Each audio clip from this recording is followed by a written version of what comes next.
Fellow Toastmasters, honored guests, welcome to my Icebreaker.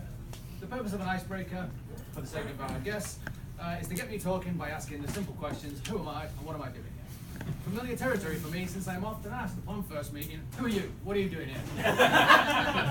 All my hobbies and future speeches. Today I want to begin to answer those questions with a short story from my childhood. It's the story of how I learned that rules become malleable under certain circumstances. I grew up in a small town in northwest England called Gloucester.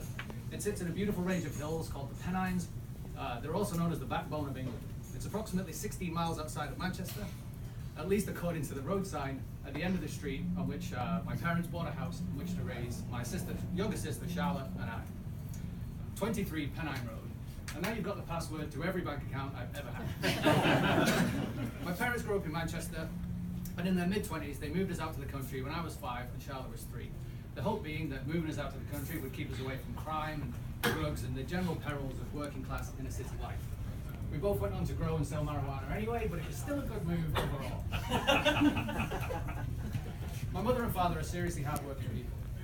Now that I'm on an entrepreneurial path, I find myself drawing more and more inspiration from them. They've tried many ventures over the years, often while holding down day jobs in construction and sales and the travel industry, as well as attending parents' associations and endlessly ferrying me and my sister around to whatever was the school activity du jour. Their mission was seemingly to afford our new life in the country and also to take us to see as much of the planet as possible. For better or worse, the travel bug has always been stronger in our house than any compulsion towards financial security, which at least partially answers the "what am I doing here" part of the question. I remember a wedding dress shop, a packing company, a property repair business, a lovely little deli and a cafe called the Farmer's Den, and successes ranged from years with multiple trips all over the world to sometimes staying real quiet when people came to the door. They were unlucky more than once and occasionally flat broke, but they never let their setbacks prevent them from trying something new. And not that Charlotte and I ever knew that when times were hard.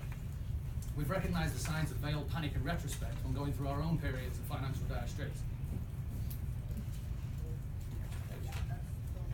Shaky hands don't help the page stay. It was a Christmas during one of these lean times that this tale takes place. I just had my 15th birthday. It was the last day of school, and my dad was there to pick me up. Now, I usually walked or got the bus, so that was weird. And he told my sister that she should still get the bus, so that was even weirder. So at this point, I'm panicking. I'm thinking, what have I done that he's found out about? Because I know I've done something. I just don't know what he's found out. But there was a large bow saw on the back seat of the car. So confusion replaced terror, and I asked him where we were going. So he lays it all out for me. Money was a bit tight that Christmas, but Mum and he had budgeted down to the last penny, pulled everything they could together for a good Christmas, and were so happy that they'd got it all done, only to find that they'd forgotten about a Christmas tree. Now my mum loves a Christmas tree. I can't overstate that fact, all right? So naturally she was heartbroken. After assuring her it wasn't a big deal, we had plenty of decorations, etc., etc., he quietly grabbed his keys and the saw and came and get me. Now the rolling hills that surround my home are occasionally interrupted with the straight dark green lines of commercial forestry blocks where they grow all kinds of pine trees. So up into the hills we went, our newly formed, non-bellicose crime organization, bent on arboreal larceny. My dad parked the car in a lay-by on the windy road that goes over the tops, as the tallest hills are known to the locals, and then hiked the rest of the way up to the man-made woods.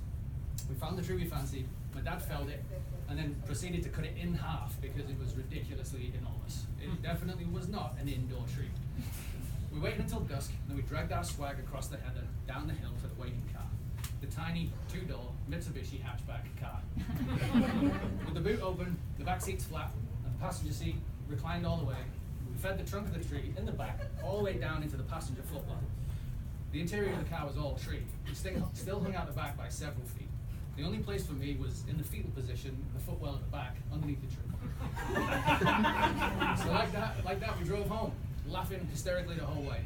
Partly from the fact that it was a ridiculous tree in the car, and partly from that come down that you only get from earned adrenaline. Kind of like this, right? Okay. We arrived home to a hero's welcome. We dragged the tree out the passenger door, cut off another 3 feet just to get it in the house. And it was the best Christmas tree we ever had. My mum attempted some assurance of the moral turpitude of stealing, but it was all lost in the elation. The tree still touched the ceiling, it took up a quarter of the room, and it looked and it smelled great. You wouldn't think it had just taken the beating that it had just taken. It was a crime and a Christmas miracle. So what was the lesson? Thankfully, I was smart enough to realize this didn't mean that all rules should or could be ignored. At the time, I'm pretty sure I just learned my dad's cooler than your dad. But I like to think this event contributed in some way to my intrepid nature, which has definitely served me well, and made me recognize my responsibility to take ownership of my inactions as well as my actions, and gave me the courage to color outside the lines when necessary. But more on how I've pushed my luck in later speeches. Thank you very much.